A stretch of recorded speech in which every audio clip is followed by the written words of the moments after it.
ఇది విజయనగరం జిల్లా గుంకాలం జగనన్న లేఅవుట్.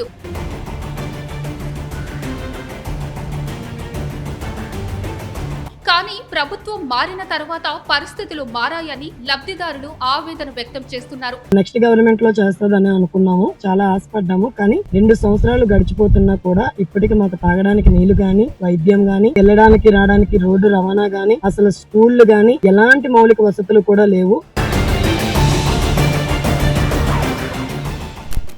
పేదల సొంత ఇంటి కలను సాకారం చేస్తామని గొప్పగా ప్రకటించిన ప్రభుత్వం వేల కోట్ల రూపాయలతో రాష్ట్ర వ్యాప్తంగా ప్రారంభించిన జగనన్న కాలనీలు ఇప్పుడు మరుగున పడ్డాయి.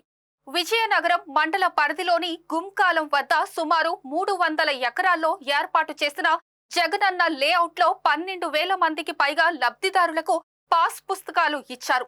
మౌలిక వసతులు కల్పించామని అధికారిక ప్రకటనలు వచ్చాయి. అయితే ప్రస్తుతం అక్కడ పరిస్థితులు ఎలా ఉన్నాయి? నిర్మాణాలు పూర్తయ్యాయా? లబ్ధిదారులు అక్కడ నివసిస్తున్నారా, లేక సమస్యల మధ్య ఇళ్లు తాళాలు వేసుకున్నాయా అనే అంశంపై వీబీసీ ఆన్ టీవీ ప్రత్యేక కథనం.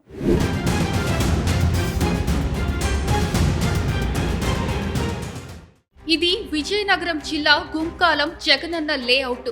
రాష్ట్రంలోనే అతిపెద్ద లేఅవుట్లలో ఒకటిగా దీనిని ప్రకటించారు. సుమారు 300 ఎకరాల పై చీలుకు భూమిని ప్రభుత్వం స్వాధీనం చేసుకుని 12,000 మందికి పైగా ఇళ్లు లేని నిరుపేదలకు పాస్ పుస్తకాలు పంపిణీ చేసింది. అప్పటి ముఖ్యమంత్రి వైఎస్ జగన్మోహన్ రెడ్డి ప్రతిష్టాత్మకంగా ఈ నిర్మాణాలను ప్రారంభించారు. రాష్ట్ర వ్యాప్తంగా వేల కోట్ల రూపాయలను జగనన్న కాలనీల కోసం ఖర్చు చేసినట్లు ప్రభుత్వం వెల్లడించింది. విజయనగరం మండల పరిధి గుంకలం గ్రామంలో జగనన్న కాలనీలో మనం ఉన్నాం. ఇక్కడ సుమారు 300 ఎకరాలు భూమిని అప్పటి వైసీపీ ప్రభుత్వం సేకరించి 12,000 పాస్ పుస్తకాలను ప్రజలకి, నిరుపేదలకు పంపిణీ చేయడం జరిగింది. నేడు అదే ఈ కుటుంబ ప్రభుత్వంలో ఈ జగనన్న కాలనీ అభివృద్ధికి దూరంగా సంస్థలకు వలంగా మారింది.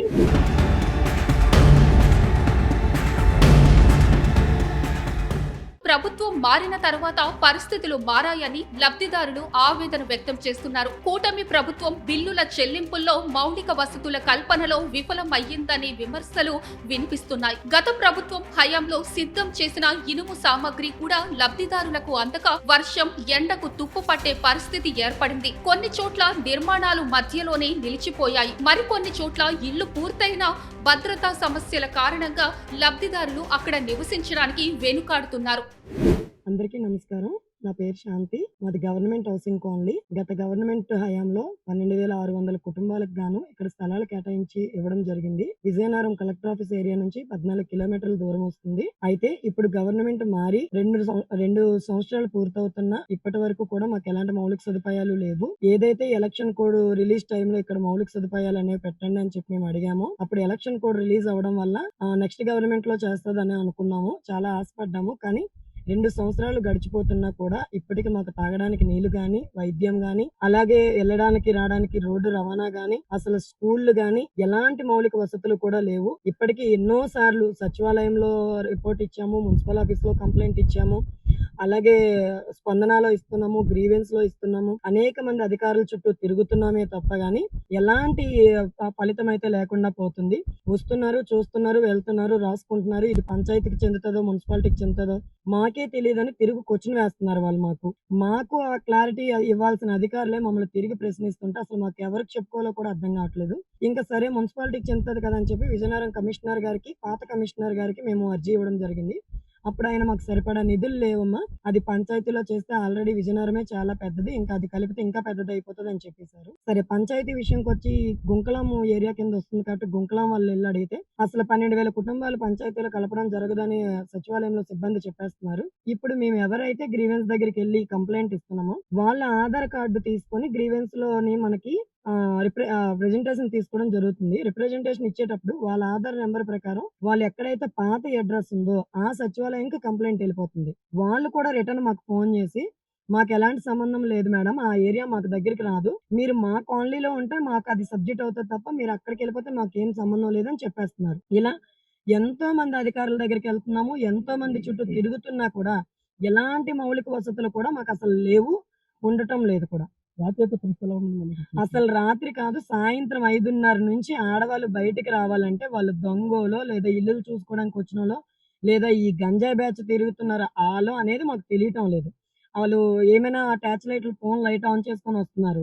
సార్ ఎందుకండి మీరు తిరుగుతుండ్రంటే, ఈ జాగా మాదేనమ్మా అని చెప్తున్నారు. ప్రతి ఒక్కళ్ళ దగ్గరికెళ్ళి అది మీదే కదా పట్టా చూపించండి అని మేము అడగలేము కదా!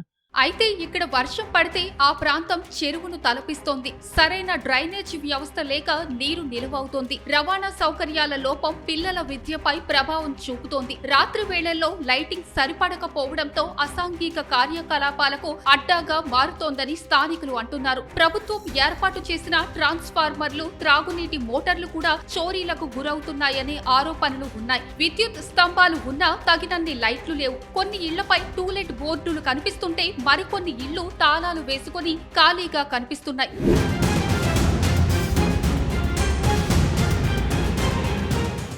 పేదలకు ఇల్లు కట్టించడం ప్రభుత్వ బాధ్యత. కానీ ఆ ఇల్లు నివాస యోగ్యంగా ఉండేలా చూడటం కూడా అంతే ముఖ్యమైనది. విజయనగరం, గుంకాలం, జగనన్న లేఅవుట్ లో సమస్యలు పరిష్కారం అవుతాయా? లబ్ధిదారుల కలల ఇల్లు నిజంగా గృహాలుగా మారుతాయా? లేక రాజకీయ ఆరోపణల మధ్య ఆగిపోతాయా? ఇది ప్రజల జీవితాలకు సంబంధించిన అంశం. ఈ పరిస్థితులపై ప్రభుత్వం స్పందించి తగిన చర్యలు తీసుకుంటుందా అనేది చూడాల్సి ఉంది.